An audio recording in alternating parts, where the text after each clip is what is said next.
Olá pessoal, tudo bem? Nós já vamos começar. Deixa eu botar aqui.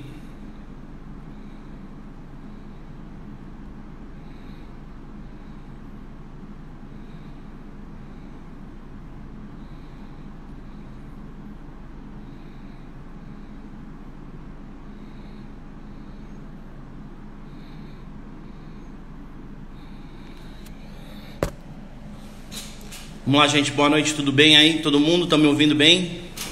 Hoje nós vamos falar um pouquinho, um tema um pouquinho diferente. Não é propriamente de saúde diretamente, não é com médico, mas é com um grande cara aí que é o Fred. Nós vamos falar um pouquinho sobre empreendedorismo na crise. Ele é um cara que tem bastante propriedade para falar aí. Ele já vai entrar e a gente já vai começar a falar. O pessoal vai entrando aí. Já estamos com bastante gente. Eu deixei fixado aqui embaixo o site do Bill. Quem quiser acessar aí, está à disposição.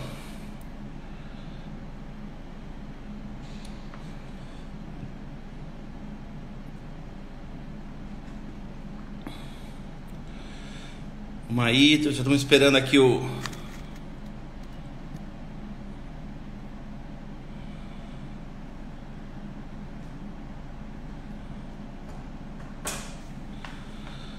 Fred entrar. Enquanto isso a gente vai falando aí, pessoal, para lembrar das pessoas da importância de ficar em casa. A gente tem aqui no nosso estado ainda o estado com o maior número de casos confirmados, apesar de ainda no interior, principalmente, a gente ter alguns hospitais ainda mais vazios. Eu acho que é importante a gente ficar, até porque a epidemia tem se mostrado bem agressiva aí nos estados do Norte e Nordeste. Ó, o Fred acabou de entrar e nós já vamos.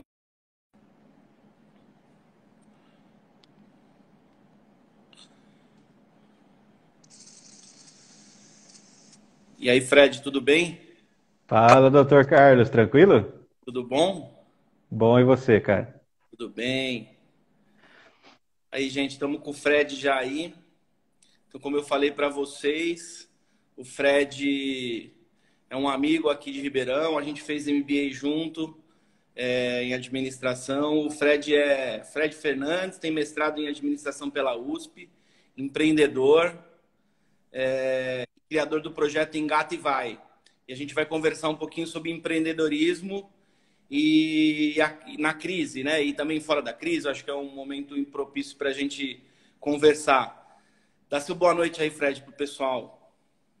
Bom, boa noite. Em primeiro lugar, obrigado pelo convite, Carlos. É muito bom estar aqui com vocês.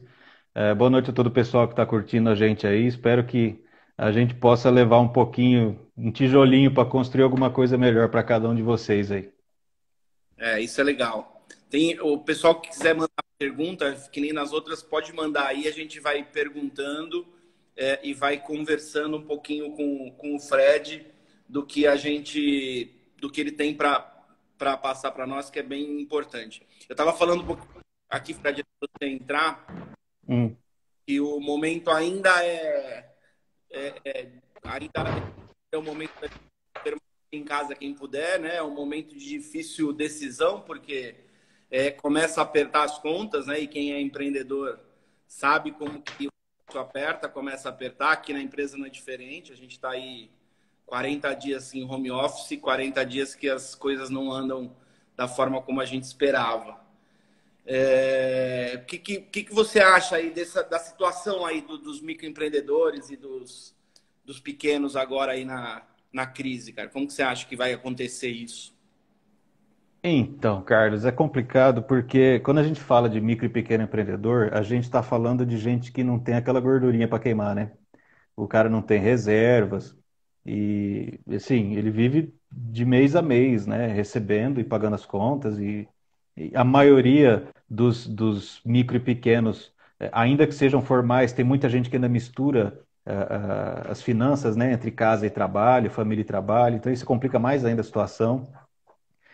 E, cara, o que que eu vou dizer para você? Eu tenho olhado alguns estudos, algumas previsões, falam de tudo, né? Tem muita coisa divergente no mundo inteiro entre essas empresas que fazem análises e tal, mas existem algumas coisas em que elas concordam. Uma dessas coisas é que a crise é séria. A outra coisa é que essa crise vai demorar, né? Então, às vezes eu converso com pessoas que falam, nossa, mas o dia que isso acabar, a gente vai resolver. Cara, o vírus não vai sumir do dia para a noite, né? Se hoje inventarem uma vacina, até você ter isso em larga escala, vai demorar um tempo. Então, assim, por mais que você consiga que as autoridades permitam que você volte a funcionar, que você abra seu comércio, as pessoas vão ter medo de comprar, né? Então, eu acho assim, essa crise veio uma coisa totalmente inesperada, além do Bill Gates de uma empresa lá de pesquisa alemã, quase ninguém previu isso, né? Mas ela tá aí, chegou e assim, eu acho que ela veio para trazer uma mudança radical na forma como a gente se relaciona, né? Entre família, entre consumidor e empresa. E eu acredito que tem algumas coisas aí que vão ficar. Eu acho que as coisas não serão como antes, né? Então, para voltarem a funcionar do jeito que era ou parecido com o que era, ainda vai demorar. Então, moçada, o negócio é correr para se adaptar, para fazer o que tem saída, para trabalhar o que tá funcionando, o que as pessoas estão pedindo, né? Porque é literalmente para pôr comida na mesa, né, cara? E os grandes também estão segurando todos os investimentos possíveis, né? Porque isso também afeta o pequeno de uma certa forma, porque começa a diminuir o emprego também, né? Rodando, o dinheiro rodando, circulando, né? Ah, sim, é uma perda de valor muito grande, né? E não veio sozinha, né? Quem se recorda alguns dias aí, ou mês atrás, a bolsa desmoronou, né? Derreteu. Então, assim, valor de empresas gigantes foi reduzido em algumas vezes, né? E perdeu-se muito valor, as coisas, quando as pessoas têm menos dinheiro, as pessoas passam a comprar menos, aquilo vai caindo também por conta da lei da oferta e da demanda, então é uma perda de valor geral, né?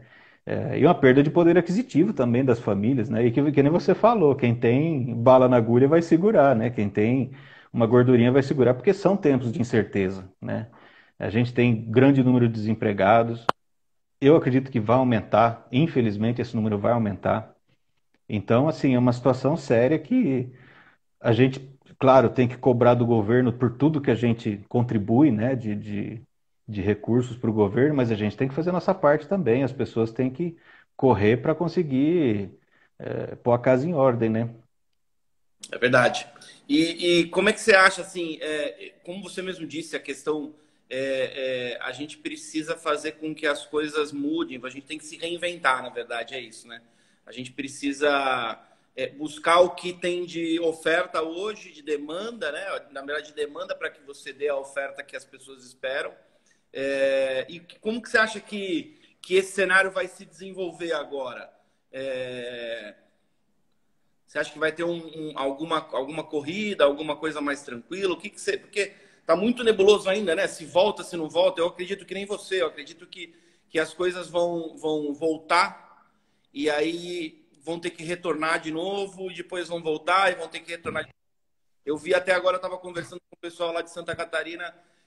Santa Catarina abriu tudo e já tem algumas cidades com aumento, Chapecó, Blumenau, Joinville, já está começando a aumentar, próprio Florianópolis, apesar deles terem lá, tem algumas informações desencontradas, que faz 3 dias que não tem morte, mas já disse que tem uma morte ontem, então é uma coisa bem difícil, né, da gente analisar, mas eu acho que a questão do empreendedor vai ter que se reinventar mesmo, para que esse momento ele consiga passar pela essa crise, não é? O empreendedor, já disse, eu não me lembro quem que falou isso, mas é você montar o avião em queda livre, né? É basicamente por aí. Então, assim, e o brasileiro também tem uma vantagem, principalmente o brasileiro mais humilde, tem uma vantagem de ter que matar um leão por dia já desde que nasceu, né? Então é uma lógica, é uma coisa totalmente imprevisível, muito difícil, muito diferente. Mas eu acredito que o brasileiro tem essa raça, essa gana de correr e de se reinventar. E reinventar é a palavra da ordem, né? Porque o mercado está mudando. Pelo menos por enquanto o mercado está mudando. Não sei se vai continuar assim, como eu falei, talvez, eu acredito que ainda vai ter reflexos no longo prazo. Mas tem uma coisa interessante das crises, que toda crise ela faz você dar seus pulos para sobreviver, né? Então, a inovação que nasce da crise, principalmente para o empreendedor, é uma questão de sobrevivência, né? Ou você inova ou você está fora do jogo. É simples assim. E interessante que das grandes crises que a humanidade já teve, todas a gente teve grandes invenções, grandes inovações. A Primeira Guerra, a Segunda Guerra foram assim. ah, e essa pandemia não está sendo diferente. A gente vê aí respirador que. Agora todo mundo conhece de respirador, de ventilador, de intubação e etc. O ventilador que custava, sei lá, 15 mil, 20 mil reais. Os caras estão montando isso aí no fundo de casa com uma impressora 3D por um vigésimo do valor, um trigésimo do valor. Então, quer dizer, está acontecendo muita coisa, né? Muitos empreendedores estão inovando, porque, como eu disse, é uma questão de sobrevivência. Então, ou você faz isso, ou você está fora do jogo.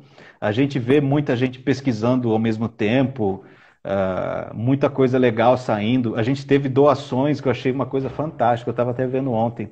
Quase 4 bilhões de reais foram doados pela iniciativa privada para combater esses efeitos da crise. Então, assim, apesar de todos os pesares, de todos os problemas que a gente tem aqui no país, as pessoas ainda estão se unindo, né? A gente vê muita solidariedade.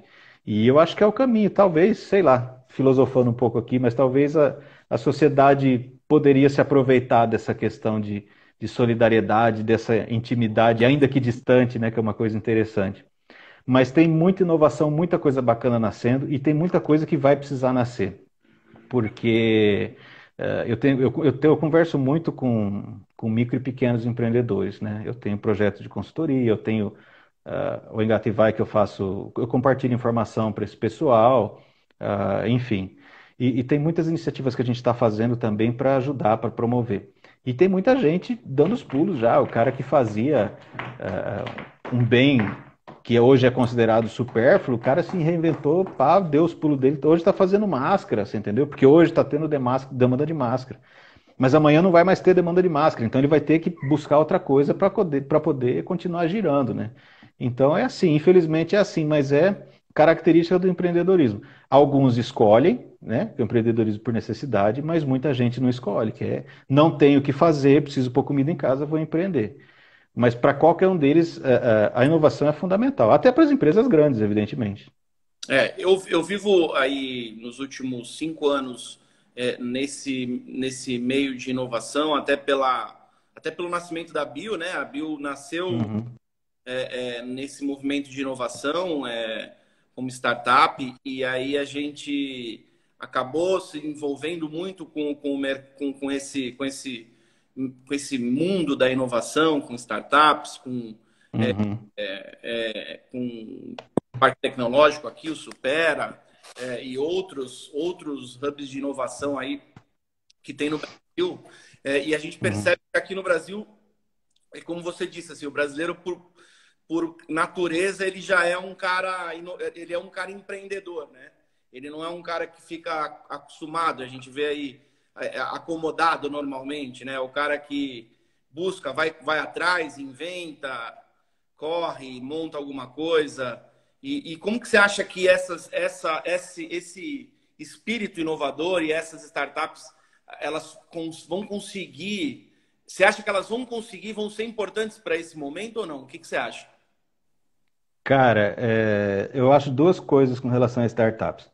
Em primeiro lugar, eu acredito que elas são fundamentais para a inovação. Só que eu acho que tem uma questão mais importante ainda, que é o que a gente, eu digo a gente, o empreendedor de carne e osso, o empreendedor micro e pequeno, o que ele pode aprender com a startup, né?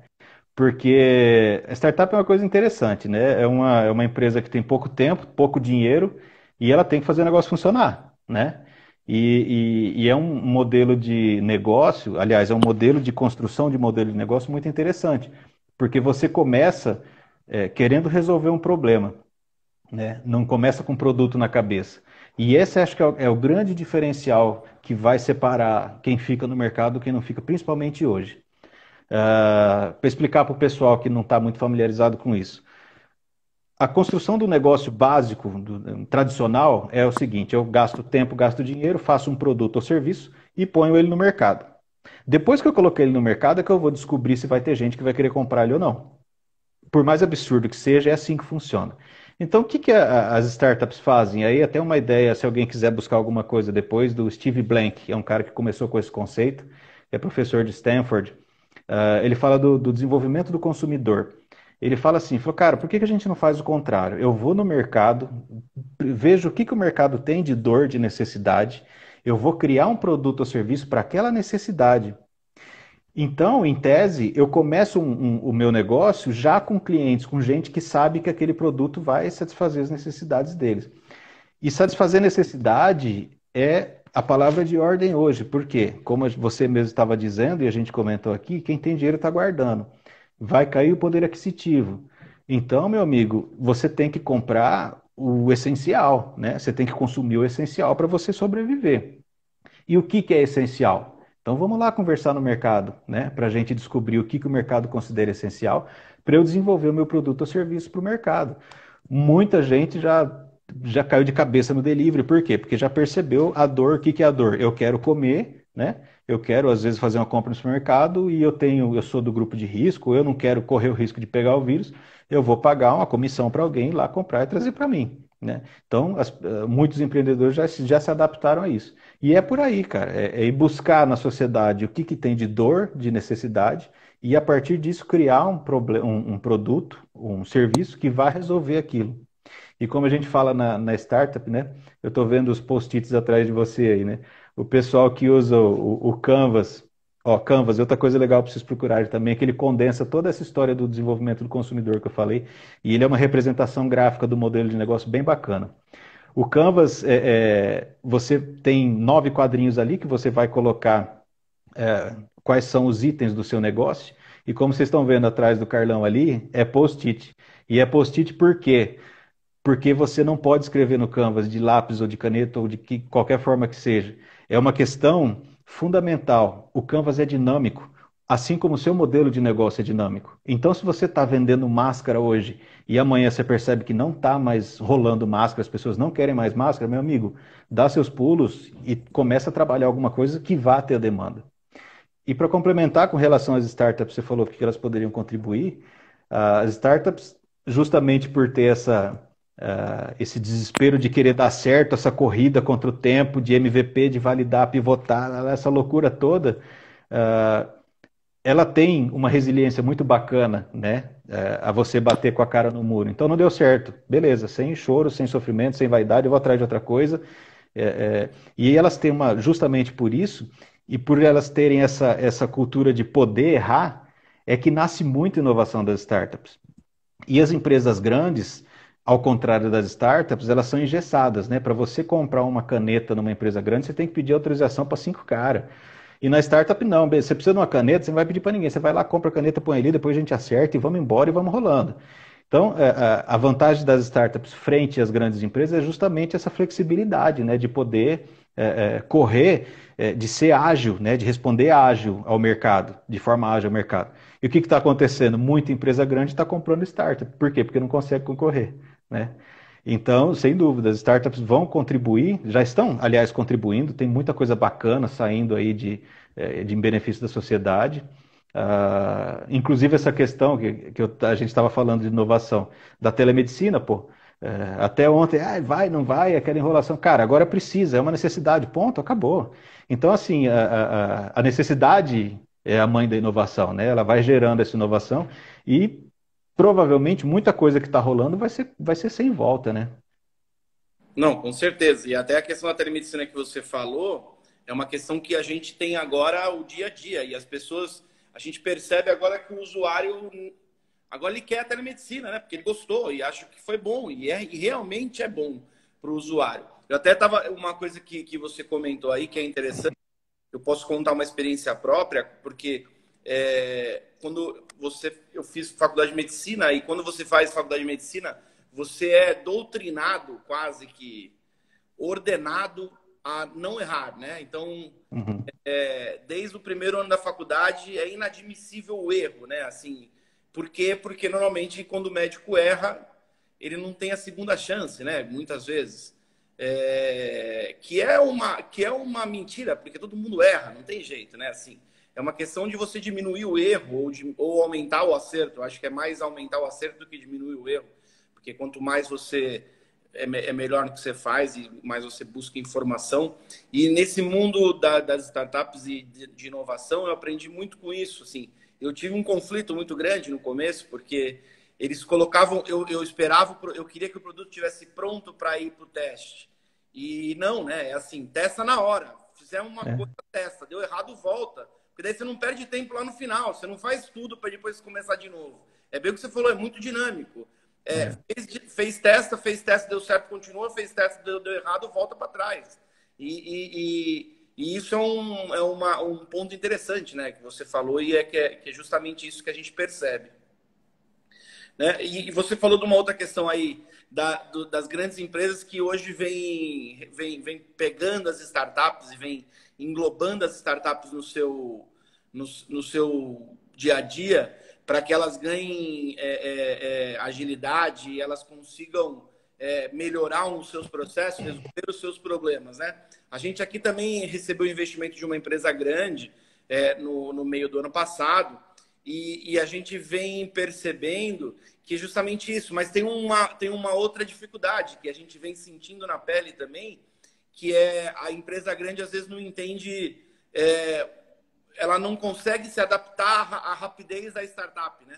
E ela quer que a startup siga alguns processos, e isso acaba burocratizando. E isso a própria startup, né? Então é uma luta, meio que é a briga, como eles mesmos lá nessa empresa que fez o investimento em nós, a Softplan, é uma empresa super grande em Santa Catarina de tecnologia, acho que uma das maiores do Brasil. Eles têm um painel onde é um dinossauro e um unicórnio. E aí eles fazem assim, Uhum. é o dinossauro andando de skate e o unicórnio ensinando o dinossauro a andar de skate, né? É aquele Uhum. dinossauro que quer se movimentar de uma forma mais rápida e quem que ajuda ele é o unicórnio. Então é mais ou menos isso que você falou. Eu acho que é bem interessante esse ponto e a gente vê mesmo a questão das grandes empresas buscando a tecnologia, a inovação, abrindo laboratórios de inovação, abrindo hubs de inovação dentro delas mesmo, para que a gente consiga, para que elas consigam se oxigenar e trazer coisas mais novas, né? É, sem dúvida. E no mundo de startup, cara, é uma coisa assim completamente irreal para quem está acostumado com o mercado tradicional, né?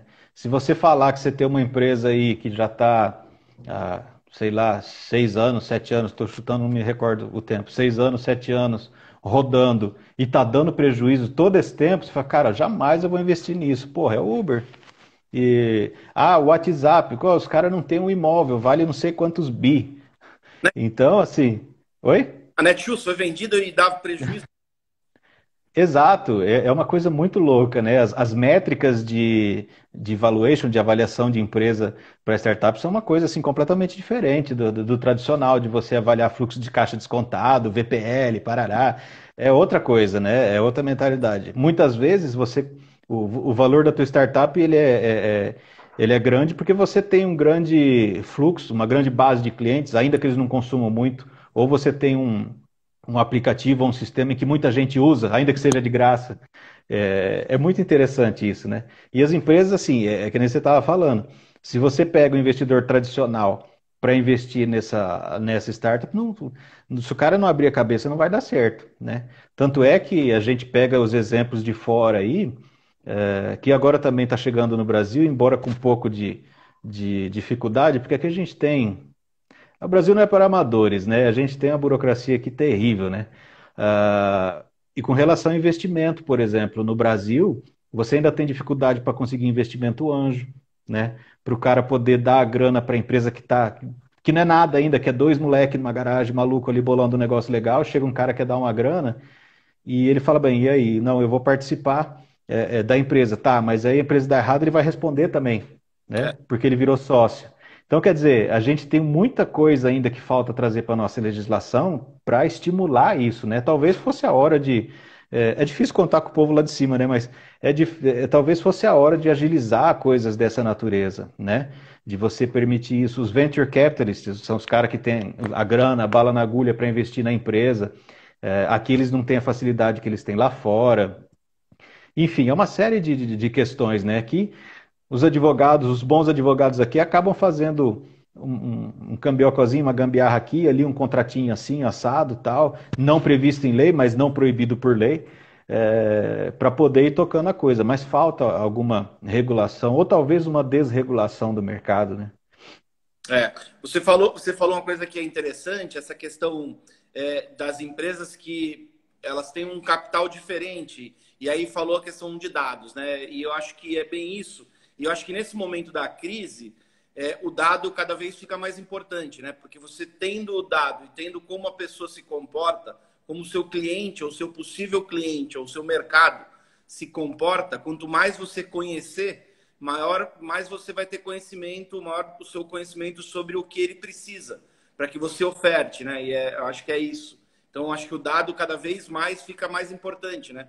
A gente até vê a questão aí que foi uma polêmica nas últimas semanas da questão do estado de São Paulo mapear as pessoas que estavam na rua através do celular, né? Mas a gente é mapeado o tempo inteiro. Quantas pessoas já ouviram? Você está conversando com o seu celular do lado sobre um assunto XYZ, quando você abre o seu computador, aparece a propaganda do que você está falando. As pessoas estão... Exato. Então isso É. é normal, né?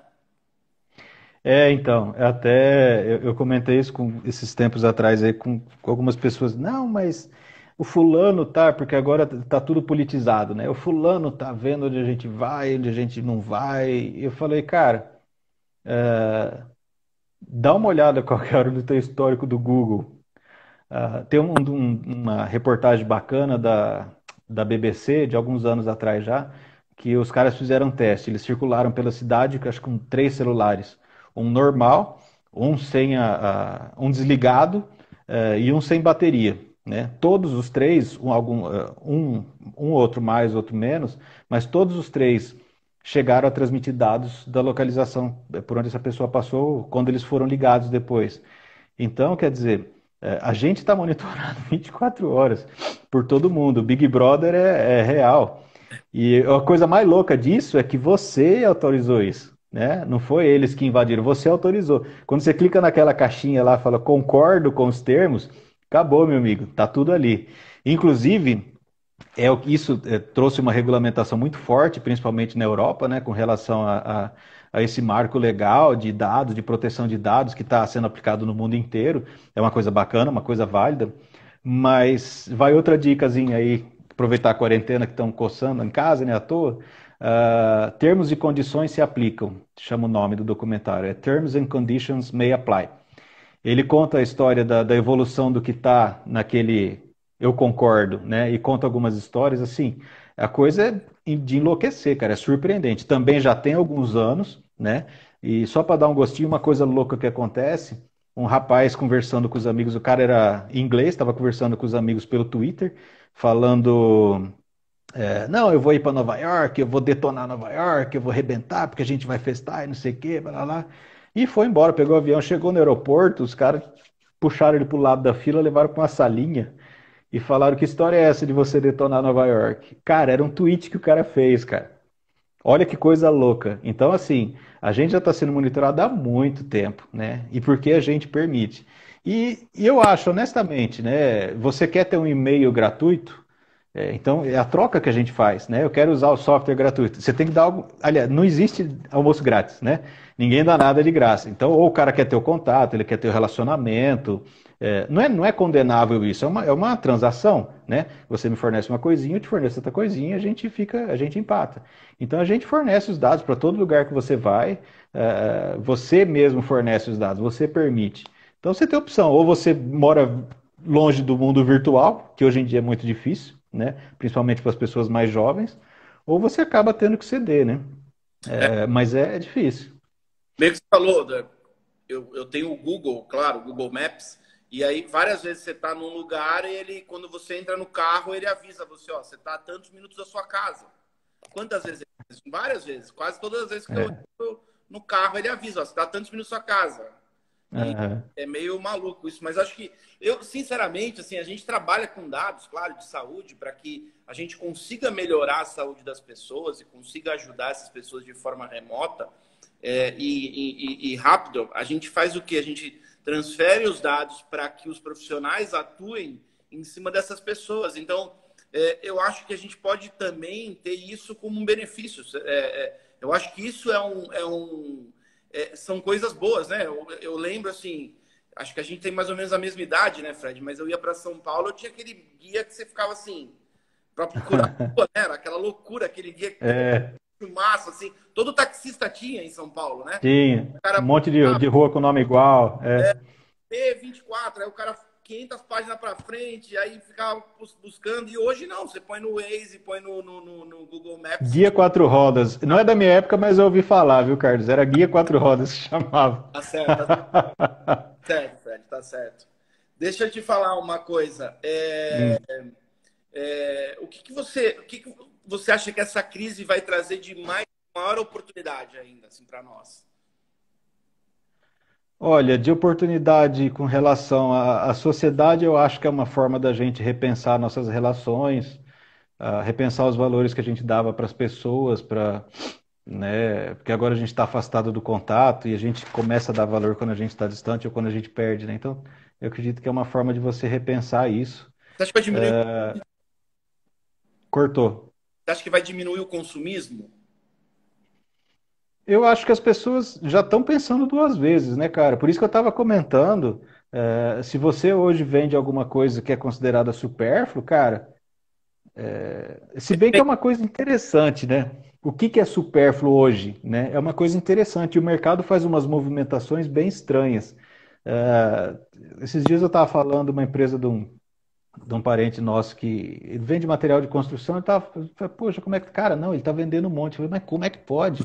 E eu vi uma reportagem, não sei se foi ontem, de que aumentou, um dos poucos setores que cresceu, lógico, supermercado, parará, mas um dos poucos setores que cresceu foi de material de construção.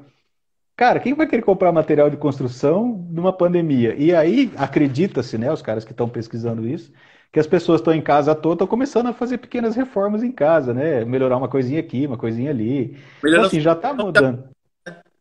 Oi? talvez seja para melhorar a sua condição de habitação e se sentir mais acolhido, sei lá. Cara, se você tá todo dia olhando para aquele buraquinho na parede, se você não arrumar, tua mulher vai te encher o saco pra você arrumar, o teu filho.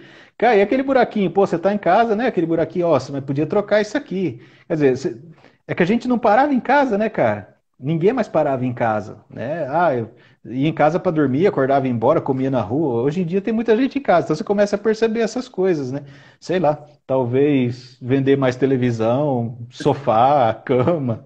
Não sei, mas é uma coisa interessante. A questão dos micro e pequenos que a gente tinha começado a falar, da sustentabilidade deles, né? Tem até um movimento, né? Compre, valorize o comércio do seu bairro e tudo mais. Sim. Como que você acha que isso vai acontecer? Você acha que a tendência realmente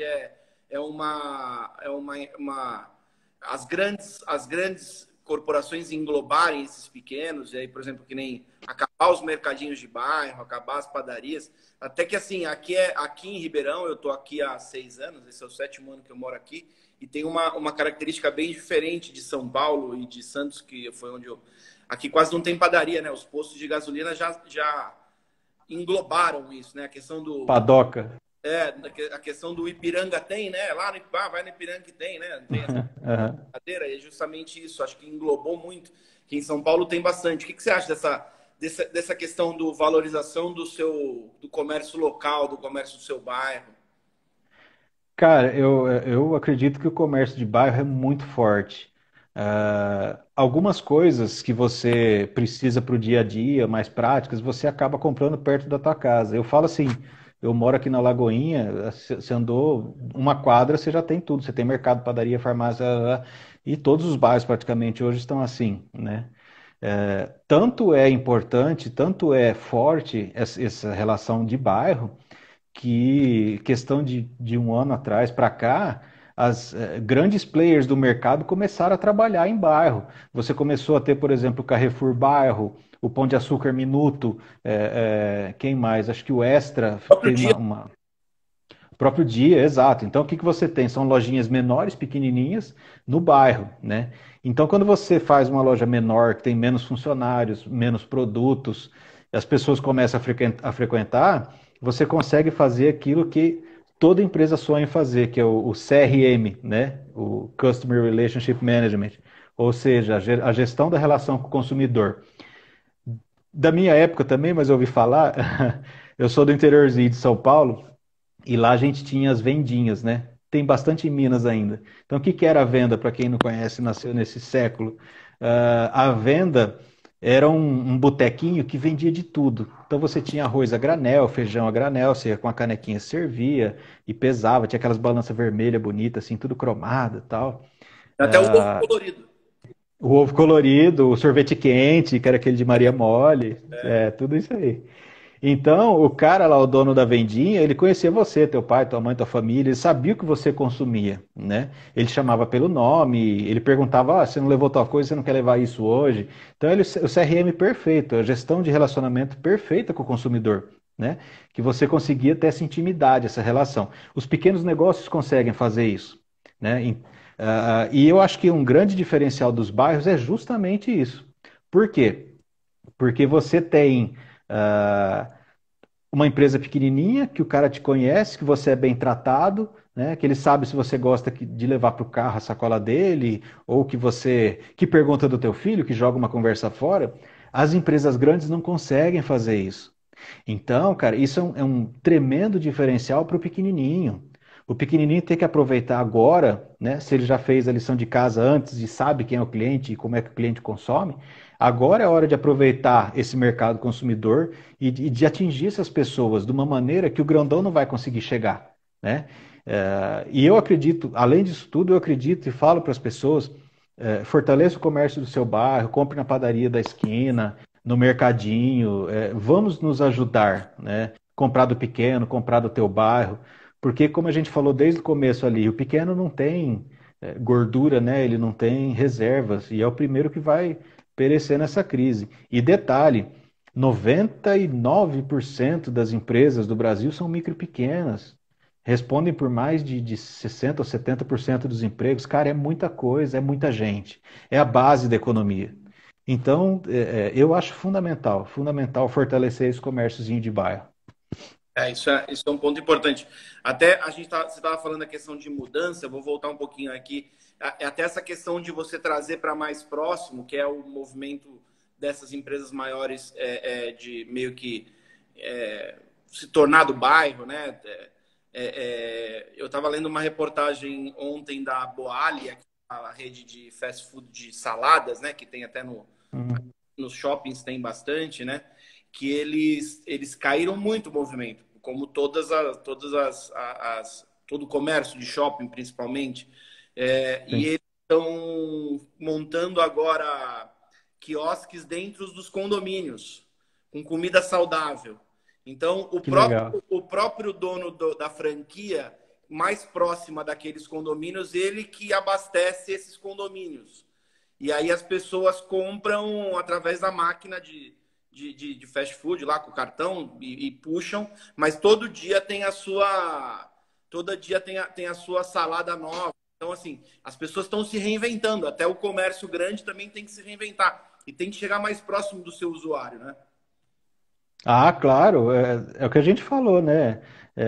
Inova ou morre, você não tem opção. E para quem está no shopping ainda, meu amigo, pelo amor de Deus, imagina você, não, vai ficar, sei lá, 3 meses fechado a tua loja. Cara, você sabe quanto que é o aluguel de shopping? Uma taxa de marketing de shopping que eles cobram? Cara, é um absurdo.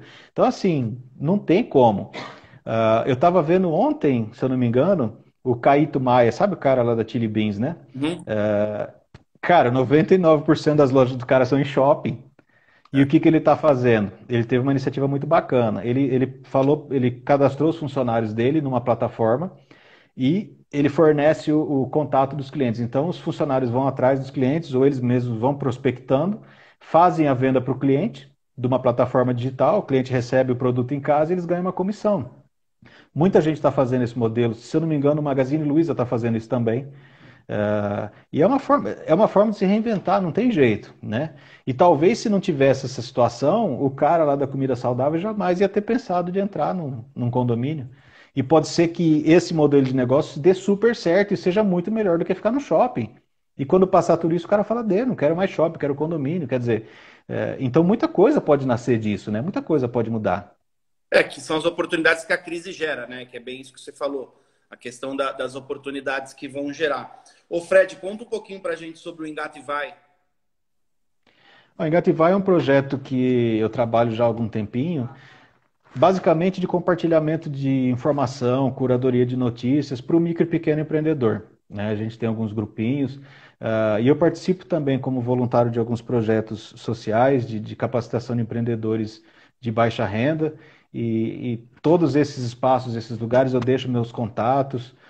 Eu procuro ajudar, porque assim, a gente sabe, né, as dificuldades pelas quais passa um micro e pequeno. Então, é uma coisa que me faz muito feliz mesmo, me faz muito bem poder ajudar esse pessoal. Eu faço de coração, tem bastante coisa que o que eu conseguir compartilhar, eu vou compartilhar. E eu também trago outras pessoas. A gente está para começar uma série, já vou fazer uma propagandinha. Quinta-feira já vai começar uma série nossa também de entrevistas com pessoas de lives, né? Agora é live, não é mais entrevista. Uma série de lives com pessoas que vão falar justamente sobre coisas que podem ajudar o micro e pequeno empreendedor a sobreviver nessa crise, né? Já tem um tema muito legal para começar nessa semana. Nós vamos fazer divulgação e fica o convite aí, inclusive para você que é micro e pequeno empreendedor que está ouvindo a gente, quiser acompanhar, participar, nas redes sociais é lá Engata e Vai, Facebook, Instagram, qualquer lugar a gente está. E se você que é micro e pequeno empreendedor, teve uma ideia bacana, inovou e está conseguindo superar essa crise e quiser compartilhar a tua história com a gente, compartilhe, a gente divulga também, divulga seu contato, tá? Micro e pequeno, gratuitamente, justamente para poder ajudar, né? Para poder estimular as pessoas a comprarem dos seus bairros, a comprarem dos pequenos. O que eu percebo muito, e a gente conversa bastante com algumas pessoas que acabam tentando buscar alternativas para receita e para renda, né? Que as pessoas não conseguem fazer o cálculo correto de precificação, de custo, né? Eu acho que isso é um grande problema aí. Eu acho que, e aí o Engativai também ajuda essas pessoas nessa formatação, na parte administrativa da empresa. Como que você sabe se realmente... Porque às vezes você acha assim, nossa, eu vendi muito, né? Eu fiz lá a minha máscara e vendi muito, vendi 100 máscaras, mas você não, de repente não pagou nem o seu trabalho, né? E as pessoas não têm essa noção, né? Ela literalmente vende o almoço para jantar, né? Infelizmente, a gente compartilha, perdão, costuma compartilhar conteúdo nesse sentido, sim. Tem alguns vídeos, tem alguns cursos, algumas coisas que a gente costuma fazer. Tem alguns vídeos, bastante material gratuito também nas nossas redes. E agora, custo, cara, isso aí é uma coisa, é o calcanhar de Aquiles de muita gente. E não só de micro e pequeno, tem empresa média, grande, que eu vou falar para você que não sabe fazer custo, sabe? A carência é muito grande, porque na realidade é difícil, não é uma coisa fácil de se fazer, é uma coisa hermética, é um conhecimento de contabilidade profundo que você tem, algumas variantes, se é um produto, se o valor da venda entra no custo, se é direto ou indireto, se é despesa direta ou despesa indireta. Cara, é uma sopa de letrinha, é um negócio muito complicado para aprender. E realmente é difícil, mas o beabá, o mínimo, é fundamental saber, porque senão acontece que nem você falou. Se eu estou vendendo isso aqui por R$ 10, porque o meu concorrente também vende a 10, eu vou vender a 10, os preços são formados assim muitas vezes, né? Eu vou vender a 10, só que eu não sei quanto custou para mim. Se eu for ver todo o meu custo de telefone, energia, funcionário, parará, ele está me custando R$ 10,50. Aí eu estou vendendo a 10. Nossa, eu vendi um monte, que legal. Só que um monte que você vendeu é um monte de prejuízo que você vai ter, né? 50 centavos que você está perdendo em cada um. para quem está achando que é absurdo, cara, não é absurdo. Isso é super comum de acontecer, muito comum de acontecer. Então, infelizmente, as pessoas não têm esse conhecimento.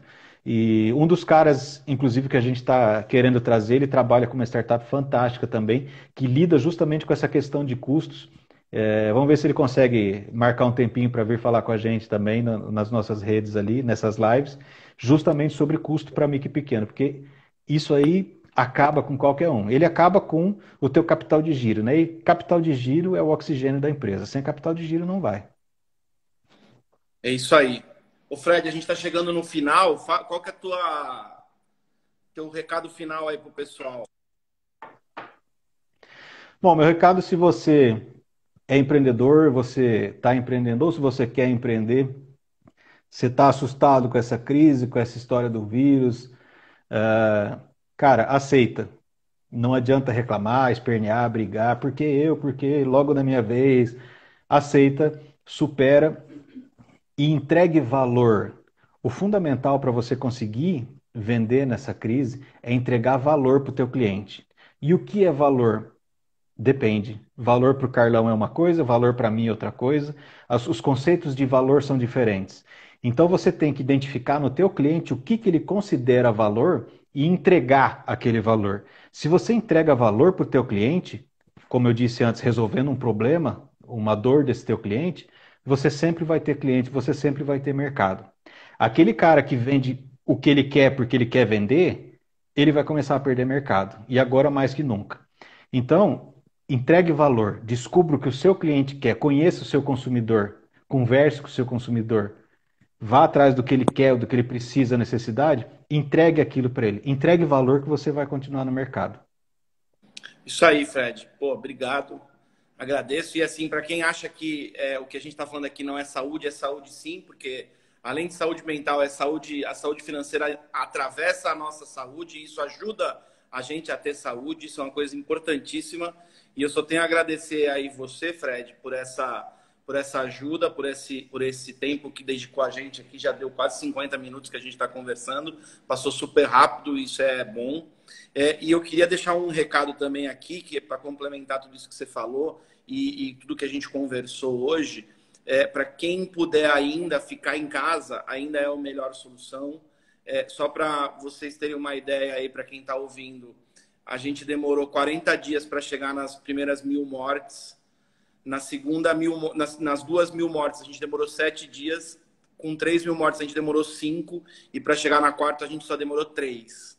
Então, a tendência é que as coisas aumentem, os problemas aumentem. E é claro que com a circulação maior, o vírus circula mais. E isso acaba causando um maior prejuízo, não só na saúde, como financeiro também, porque as pessoas é uma grande dificuldade, né, Fred? Assim, quer liberar porque precisa vender, mas as mortes também vão trazer prejuízo no futuro, né? Se tiver muita morte também vai trazer prejuízo. Então é uma coisa difícil, né?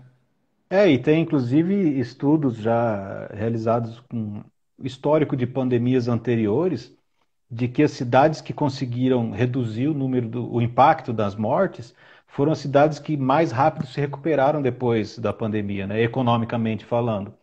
E, cara, é complicado, né?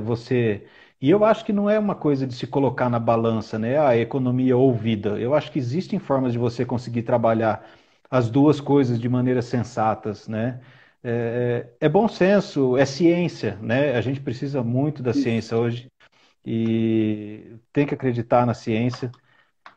E é uma coisa que eu falo também, eu já falei para um chegado meu esses dias, ele ficou bravo. Ah, mas vai ter morte, mas é X% só de mortes, né? Não são muitas mortes. Eu perguntei para ele, falei, ah, não, legal. X% da tua família, quantas mortes você acha aceitáveis na tua família? Pô, não é assim? Eu falei, cara, nós estamos falando de mortes, né? Quem da tua família você acha que não teria problema de morrer? Porque ele é parente da família de alguém, todo mundo é membro da família de alguém. Então a gente tem que ter um pouco de empatia nessa hora, se colocar no lugar da pessoa. Você pode, fica em casa. Se você não pode, beleza, né? É uma coisa assim, não se pode exigir de uma pessoa o que é impossível para ela, se é uma situação realmente de necessidade ou de trabalho essencial, enfim, pode, fica em casa. E ficando em casa, bola coisas diferentes, inove, né? Vai atrás do teu cliente, tem muita coisa bacana que você consegue fazer. Quando a gente fala fica em casa, ou pode ser no teu comérciozinho com as portas fechadas, fazendo as coisas e entregando via delivery, enfim, ou fornecendo Diminui produtos a circulação, digitais. né? Diminui a circulação. Exatamente, Não é para você estar em exatamente. casa vendo Netflix o dia inteiro. Faz alguma coisa que possa É, produzir, sem né? dúvida. Valeu, Fred. Obrigado. Agradeço todo mundo que tá aí, que participou. Quem quiser seguir o Fred, segue lá, Engata e Vai nas redes sociais, não é isso, Fred? É Engata isso aí. e aí ele tem lá bastante conteúdo para distribuir para a galera aí, pro pessoal. E aí ele vai começar também uma série de lives aí com um monte de coisa. E a Luísa até colocou aí, ó, fica em casa com o Bill. É isso aí, gente. Quem não conhece o Bill, entra lá, tá aqui fixado aqui embaixo, ó, billaps.com. E aí isso vai te ajudar aí a conhecer um pouquinho mais do Bill e conhecer um pouquinho o que a gente pode fazer para te ajudar. Valeu, Fred. Obrigado. E vai te ajudar a ficar em casa mais tranquilo também, né, Carlos? Ou no trabalho, mas a gente tá sempre com você. Mas, de verdade. Carlos, obrigado de novo, cara. Valeu, brigadão, viu? Abraço. Valeu, gente. Obrigado. Abraço.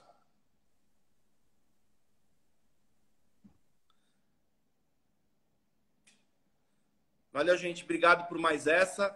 Quinta-feira tem mais. Estou só confirmando o nosso convidado e aí eu vou mandar aí nas redes sociais. Obrigado e até a próxima. Valeu.